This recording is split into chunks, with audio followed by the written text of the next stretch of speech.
అయింది. సో మనం రీసెంట్ గా హైదరాబాద్ పంపించాము కదా, సో తను వచ్చేసి మనకి రిటర్న్ చేశారు జ్యువెలరీ.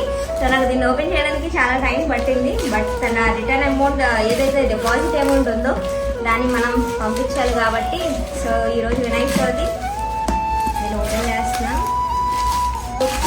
చాలా రెస్పాన్సిబుల్ గా తను తీసుకున్నారు అండ్ దట్టు చాలా రెస్పాన్సిబుల్ గా దీన్ని పంపించారు. మాకు అదైతే బాగా నచ్చింది. ఈచ్ అండ్ ఎవ్రీథింగ్ మంచిగా కవర్స్ లో పెట్టించారు తను, ఎగ్జాక్ట్లీ మనం ఎలా ఇచ్చామో అలా. దీన్ని ఓపెనింగ్ వీడియో కూడా నీట్ లేదు అనిపించింది. But as per the rules అన్ని వీడియో ఉండాలి కాబట్టి